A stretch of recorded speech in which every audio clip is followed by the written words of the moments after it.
And we're live on YouTube. Hello, everybody. My name is Kent C. Dodds, and I'm joined by my friend Artem. I don't think that I can remember how to pronounce your last name correctly. Can you say it for us? Don't even bother. Okay. It's a fit I will not put on anyone. So Yeah. Well, thank you so much for joining me. So, Artem is the creator of MSW, mock service worker, which interestingly is probably more widely used as a node thing than it is a service worker these days. I don't know that my guess is most people are using it with Jest in their tests than people who are using it in the browser. But maybe you have more insight than I do. But the interesting thing is that Artem has really shaken up the world on how we do testing with regard to HTTP in particular, mocking those requests. And so just thrilled to have really played a little bit of a part in MSW. It's still like the Discord is still my Discord, which honestly surprises me. I'm surprised you haven't just taken to your own, but I'm happy to have people come over to my Discord to chat about MSW and stuff.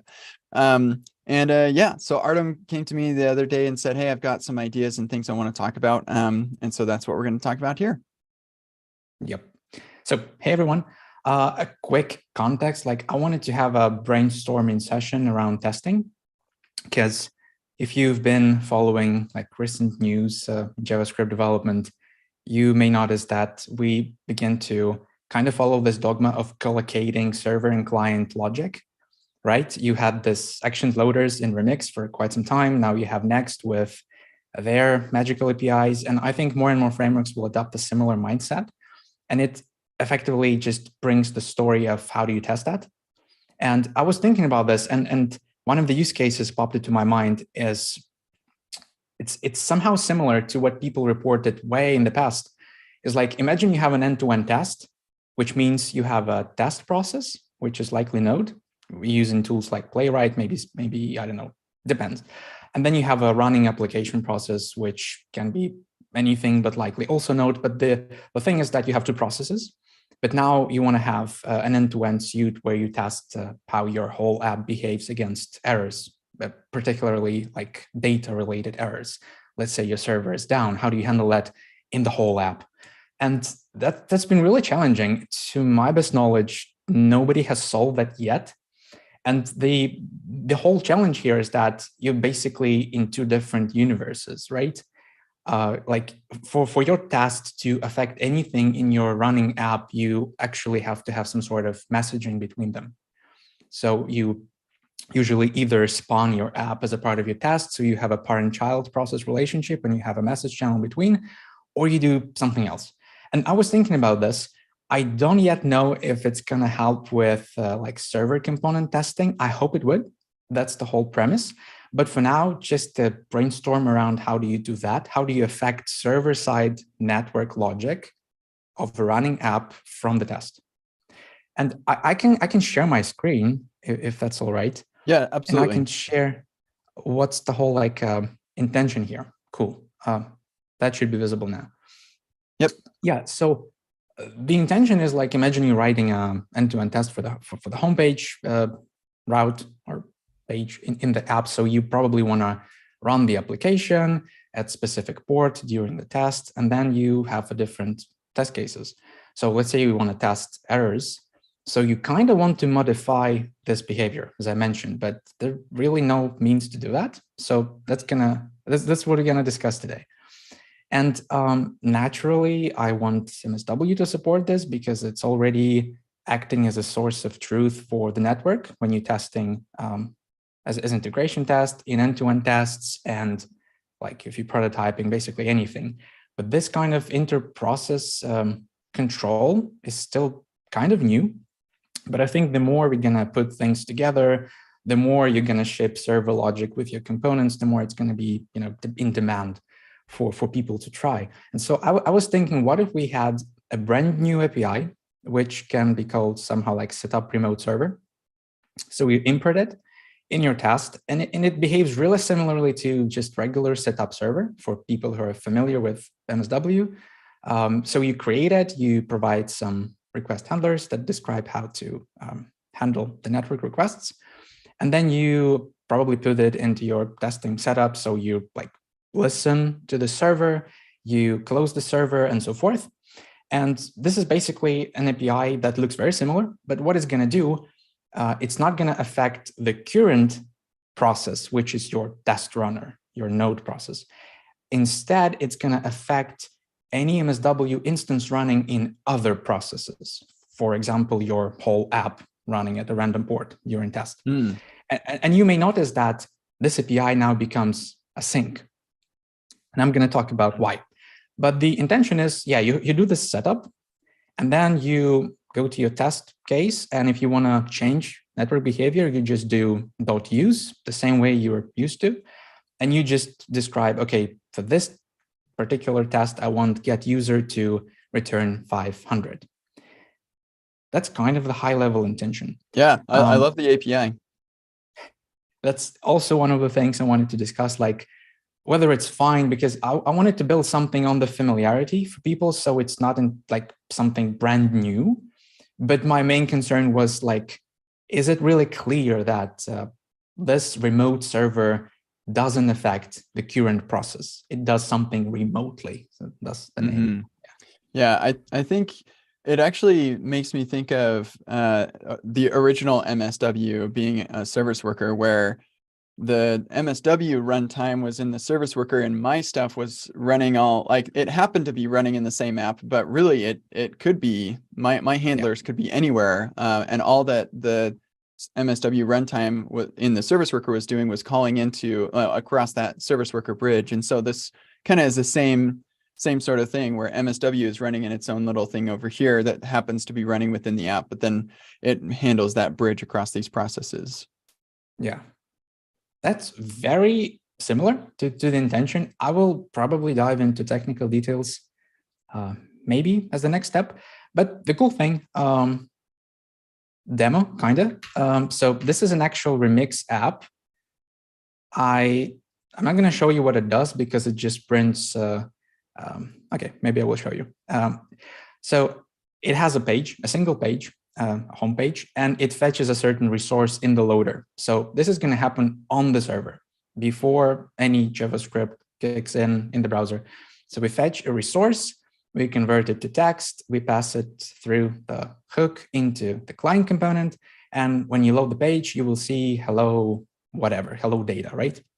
So if this request fails, I'm using a fallback response, which is going to produce error. So you see hello error.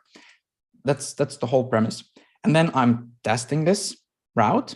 And just as I described, a brand new shiny thing that I'm using Playwright here, by the way. So we have tested it before. So we start the server, reset stuff, close stuff. And then in this particular instance, I'm mocking this happy path response. So when I'm requesting this, I want to return John, which would mean that this would be John. It will come here. It will be hello, John. And then I just go to my app, right? So it's on / because it's a homepage. And I write some hopefully nice assertions. That's the case, like the whole intention. And if I run this, yeah, you see it passing, because this kind of doesn't look impressive, but it actually kind of is. So what happened? I am impressed. Yeah. What happened is that Playwright spawned my app by some means. It doesn't really matter. So it ran npm dev on a specific port, and then magic began, but not really actually. So what happens is my app, my remix app, has MSW integrated into it. Yeah. So it calls setup server, roughly, here. But there are no handlers that actually handle that request in the loader. They're empty, in fact. It's right here. So handlers, nothing. So my app on its own doesn't do anything, but there's an MSW running setup server part. And then there is this remote server part that kind of makes this whole thing happen. So the idea here is that we're pushing change to setup server code. I wonder if I can show it to you, actually, just a sec. I think I can. So, yep. let me show setup server and setup remote stuff. Yeah, this is probably more interesting.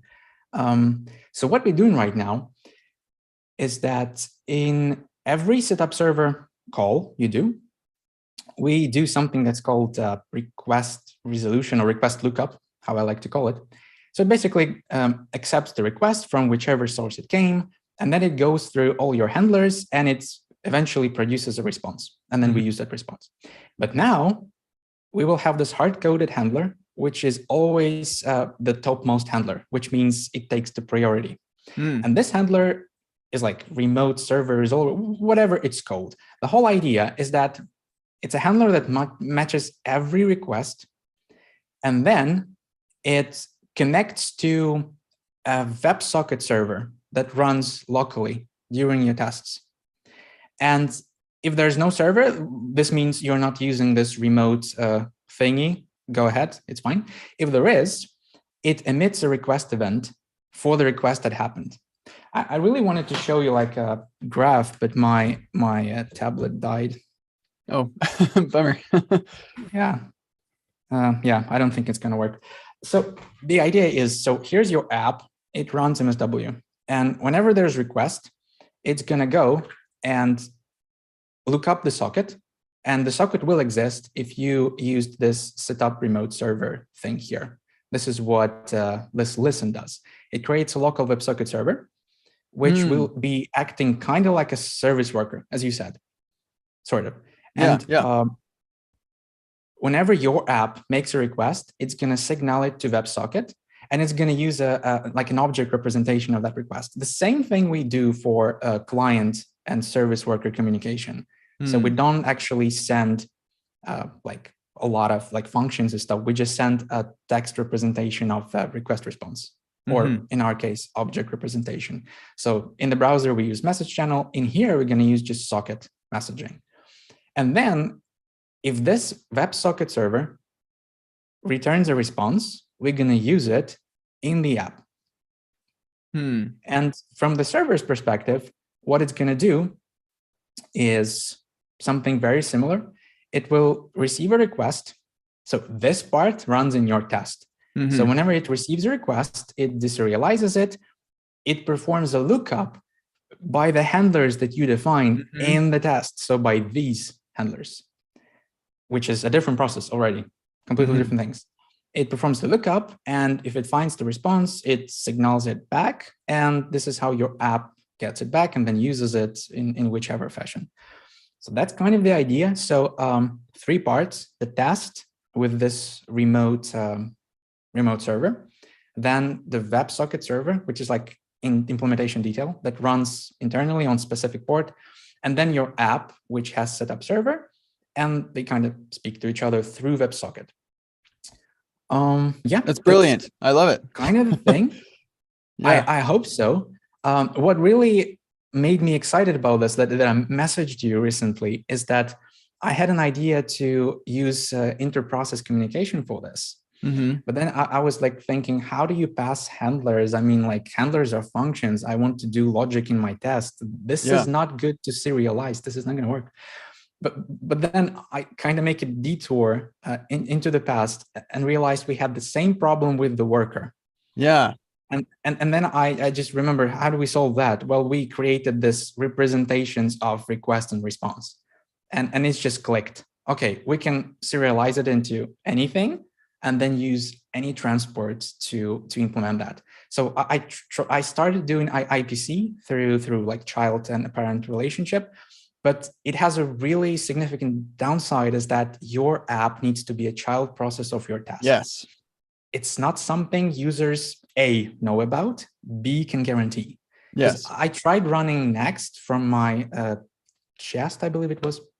And the problem is, like, Next has a internal setup. So it probably spawns a process that spawns a process. And suddenly the actual app is not a child of my test at all. Like if you look up like some process ID or something, there's a property that controls that.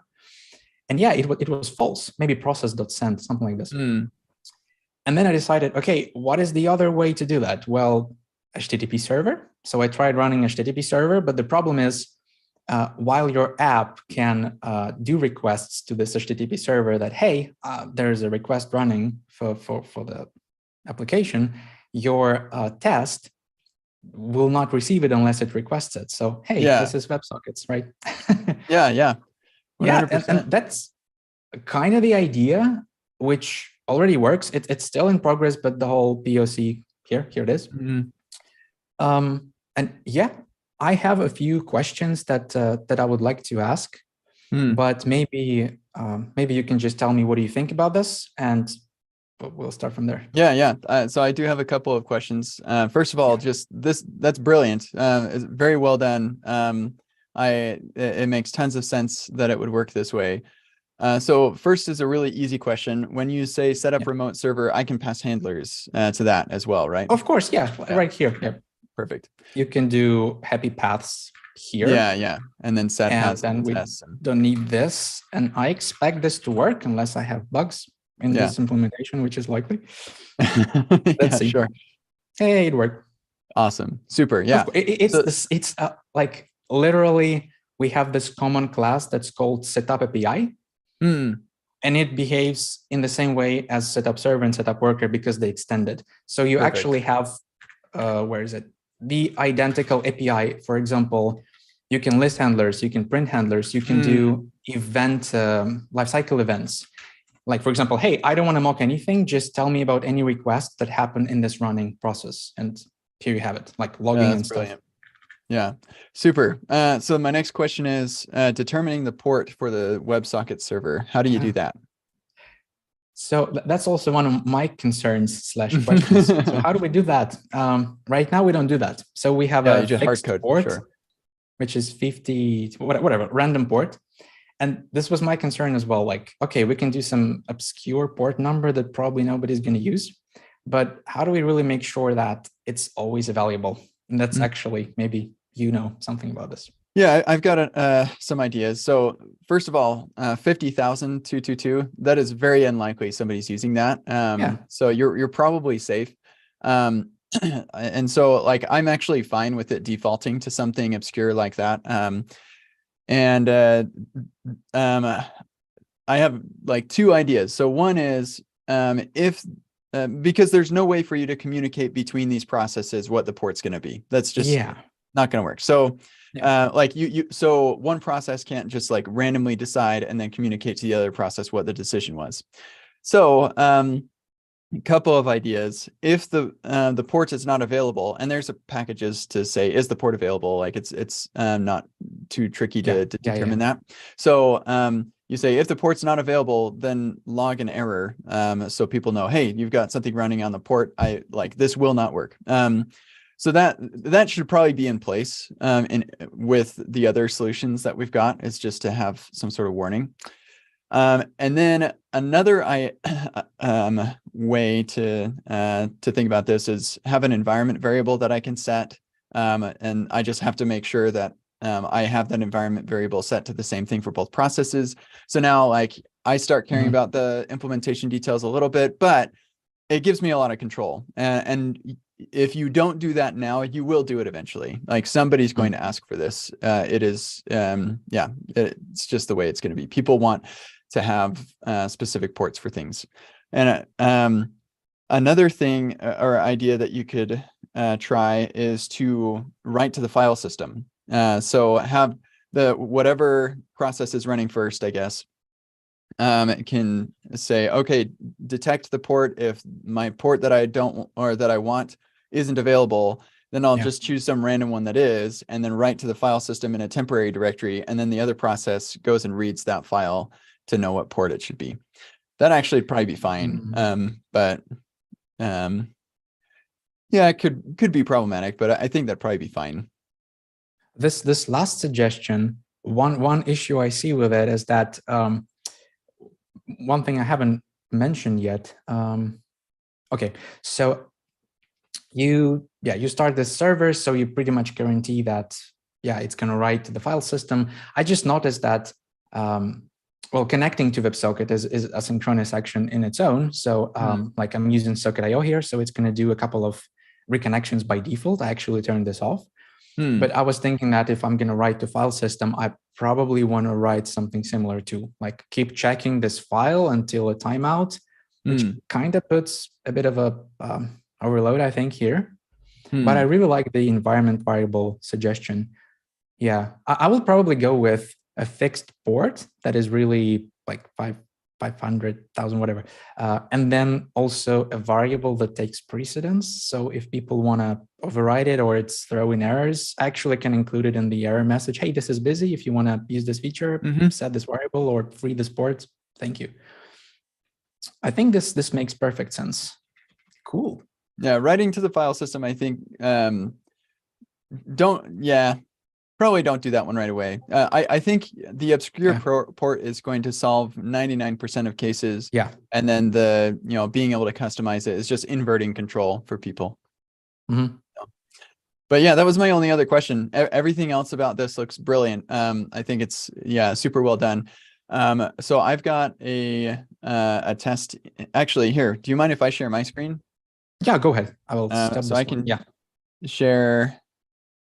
I've got in the Epic stack a test, and we can just talk about what this would look like in this new world. So here in onboarding, I have this here. I'll bump this up a little bit too. How do I make this thing? Yeah, go away. So we go to the homepage. We click create account. We go fill in our email and submit that. And then we have this read email thing. What this read email does, man, I keep bumping my microphone, sorry. Me too. Yeah. So read email is simply a function that reads a fixture. Read fixture is a function that reads the file system for the contents of the email. And that comes from our MSW mock for the email. So when an email is sent, we write that as a fixture into that directory. So that's how I accomplish that process-to-process communication. Is I say, okay, this handler is going to write that to the file system, and then this handler is going to read it from the file system. Yeah, it works fine. It's not the best, but it does. Like for this case, it works fine. Of course, this is going to be a problem for things like, let's test what happens in the case of an error and stuff like that, which also, would definitely want to think about. But let's think about the happy path case for this. So if I didn't want to go through that whole writing through the file system stuff, I'm pretty sure that I could have a handler that's defined right before I click on the submit button that says, rest.get yada yada. Here's the email. I just have a variable that I assign here. So like let's onboarding URL, and then I have my handler right below that. Inside the handler, it sets the onboarding URL, and then we continue. Is that kind of how you would suggest doing this type of a test with this? Exactly. Yeah, exactly. Yeah, that's sick. I think that's awesome. Actually, so on that, is there a way in MSW today to say wait until this handler is called? So within my test, I can say, okay, so here's the handler. Now, I guess I'd just do a deferred. Is that like how you would typically do that? Yeah, I usually recommend people just create a promise, which can be a deferred promise, which makes it much more manageable. And then in your handler, do promise.resolve. And then after the handler, you do await promise, which pretty much guarantees that I waited before this handler resolve, like be called, right? Yeah. Cool. Yeah. So that's literally the only use case I have today for process-to-process communication for MSW. I know that I will have more. I've just been kicking the can down the road because I didn't want to look into this problem. I think what you have proposed is handles all the use cases that I can think of. So yeah, super great work. I think this is awesome. Really glad to hear that. I hope to polish that sometime in the future, probably after the 2.0 release, which is the new fetch API thing. And I had some more questions regarding this. So imagine you're running the whole app and you're doing some testing. And I'm curious, would people expect this to affect client-side network or not? Ooh, that's a great question. would they expect it? So let's think about what most people's exposure to MSW right now is. My guess is that they're running their React tests in Jest, and their React components are hitting APIs. When they're looking at that React component, they think it's running in the client. Like that's how they think of this thing, and so they have their MSW that's intercepting requests that they think are running in the client. Of course, it's not, and they probably even know that I'm running in Node. It's not actually the client, but the request that happens in the client in production is being handled by MSW in my tests. And so now all of a sudden they say, okay, I've got my Remix app and I'm doing a bunch of Remix stuff in my loader, but I've got this one endpoint. In fact, on the Epic stack, somebody is asking about this. They want to stream straight to S3 rather than proxying. And so they want to have a handler that runs in the client. And so, yeah, I've got some endpoints in my client or in my components that I'm hitting. Would I expect the MSW handlers that I've got in my playwright tests? I've got right there that I expect those to mock. And there are two ideas here, like two paths we could go. We could say, yes, it will affect those. I think that actually does make a bit of sense. If we go the path of no, it doesn't, now we have to introduce two different servers, right? MSW servers to handle that use case, right? Here's my node process server, and here's my client server, which that's the cool part. We don't. Well, if we went down the path of saying that my handlers don't handle client side stuff, but then I need to be able to do that, then we do have to have two. So what I'm saying is that would be not great. I think it would be better for people to just say MSW handles all fetch requests outside of my app, period, whether it's client or server. I think that probably makes the most sense. Because I was coming from a slightly different perspective. Because the way people can test affect client-side behavior when they run the test is actually working even right now. So how it works is, for example, you have a playwright. All you have to do is you have to run the app with the browser integration of MSW. So you call setup worker. And then the next step is just expose the worker on window. So do window.worker. And then in Playwright, you can actually do await, page evaluate, window.worker.use. That's all you have to do. This was kind of my idea. Maybe it makes more sense to say like, hey, this is only for server stuff because this is the name, right? Like remote server, the same as setup server. It's like the server stuff. And then if people want also client-side control, they can go through what I described just now. So expose the worker, have the same integration so it's familiar to people, nothing new going on, and then just do in the test window.worker.use. I think, because my kind of thinking flow here is that if you bundle them together, so if remote server would affect client side as well, I think there will be use cases when people will say, well, how do I opt out of this? How do I only affect the server? And then we have to design the means to ignore that. You know what I mean? Kind of like you ship a complex thing and then try to configure it. Break I don't it down. know. Yeah. Whereas we can ship just two blocks. This is for server, this is for client. You can use them together. You can use them separately, up to you, which sort of been MSW's thing for a long time. That's true. That's true. No, I'm convinced you're right. That makes a lot more sense to have them be separate. Would you release utilities that make doing that sort of thing easier, so that they don't have to do playwright eval server server use and all of that?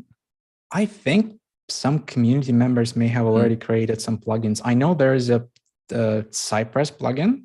Maybe there is a playwright plugin too. If not, yeah, we can do that. Sure. Yeah, I think that'll happen naturally, even if you don't do it, for sure. Yeah. And then that makes sense. I was also wondering, like, imagine having this WebSocket server between the processes. Is it really secure? Like, I know we're running in the test environments, which is probably, safe-ish, But imagine there's like this intermediary layer. Sorry. Imagine there's this layer that basically routes all the traffic. So especially if it's on a fixed port by default, I immediately suspect, hey, maybe there's a malware that, hooks into that port and suddenly has access to all the requests and all the responses. I know they are in test, so there's probably very little to non-sensitive data going around. But I was generally thinking, hey, how do you make this communication secure? With regard that both parts are pretty much open source. So you cannot set a secret on MSW side because everybody sees that it's not a secret anymore. Right. Yeah, that's a good question. I think not to downplay the severity of the problem, but this same problem does exist in pretty much every framework and everything, because there are default ports for everything. And so as soon as somebody is able to see network traffic, and this is internal network traffic, this isn't like traffic hitting outside of.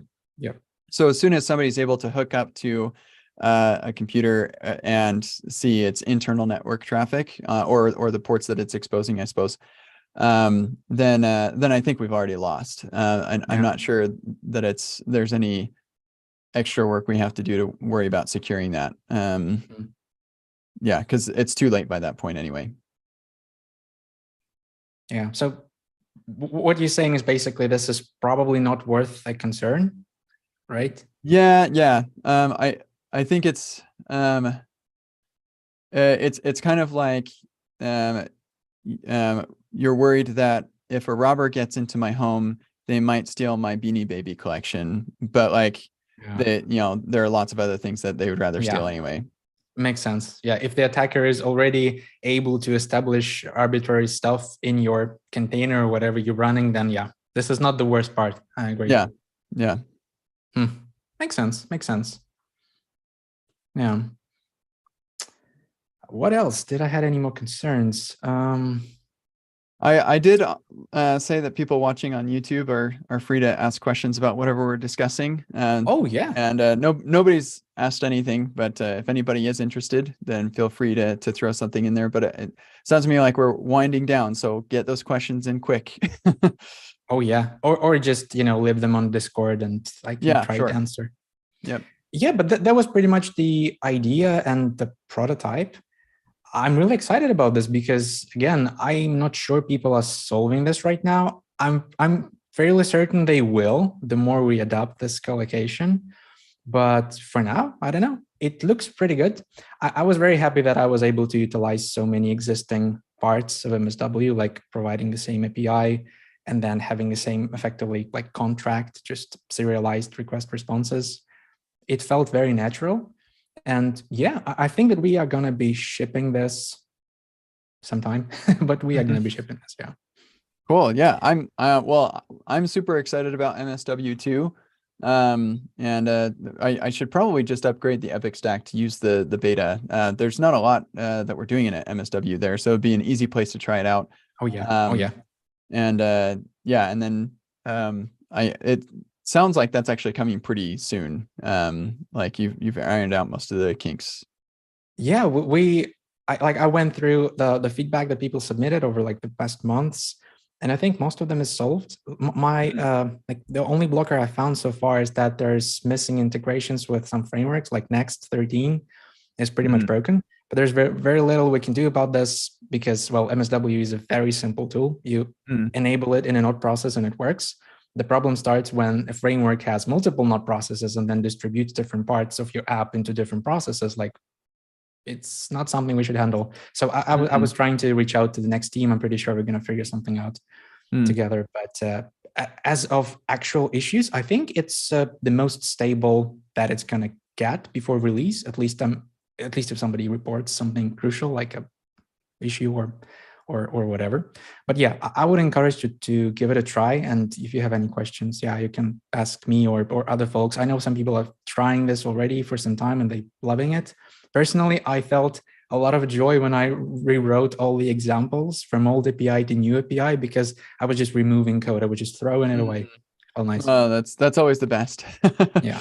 Awesome. Well, I'm going to put a link to the MSW sponsor page on GitHub. So for anybody watching, I just put it in I'll put it in the Discord chat too, but I put it in YouTube chat. Because if you have used this at all, it is 100% worth your sponsorship. It's just awesome that you've been doing this, Artem, for years. And yeah, I'm thrilled that you keep on working on this and solving real problems that people are facing. And if anybody watching right now, speaking of WebSockets, if anybody's interested in using MSW for WebSockets, then sponsor Artem, because he needs some time to be able to work on that, because that would be a killer feature. Yeah. Thanks for the shout out. And yeah, I already had 2 long sessions of WebSockets, and it's kind of half done. But the problem is, I try to explain to people is that it's quite a complex thing, because nobody is using just the WebSocket API in the wild. You have libraries like Socket.io that use like like waterfall of protocols they can use internally for WebSockets, and you're not even thinking about that. And then tools like MSW, you need to handle all of that. And the main problem is that you cannot solve this, 1 hour every day. You need to actually sit and dedicate a month of your time. Unfortunately, not something I can afford. But yeah, if people need this, I encourage you to sponsor. I encourage to help make this happen. Maybe we can gather a budget and maybe we can make WebSockets happen. Yeah, that would be sweet. Yeah, if we can sponsor Artem enough, he can solve all of our network protocol problems. Because also having the node mailer be mockable, like those protocols be mockable, would be sweet too. But there's only so much time that we got to do stuff for free. So yeah, thank you so much for all that you've done. And like I said, there's a brilliant solution. This will help for sure Remix right now. And like right now, the server components testing story is basically like, we don't know yet, which is very much the way that Remix started. Honestly, it was like E to E, I guess, is the best that you got there. So hopefully this will help both Remix and React Server Components and Next and all of that stuff too in the future. I think if I can just like digress on that, like I don't know what's the story going to be, how we're going to be testing React Server Components, but I'm pretty sure that if you want to test them, you need to run them correctly. And that's probably going to mean that people will come up with some sort of virtual whatever server things, like Jest came up with the GS DOM, or whoever did that. So you would have a server part and a client side part, and then MSW is going to work on the server part as long as it's compatible with what actually happens when you run the app. So, Yep. All right. Awesome. Well, we didn't get any questions, and that's fine. So thank you so much for reaching out to me and having this conversation. I think it was really useful for people. Oh, the pleasure is mine. Thank you. Thanks for the feedback, and we're gonna have this API very soon. Awesome. I'll definitely use it, like probably right away. So thank you so much. Thank you.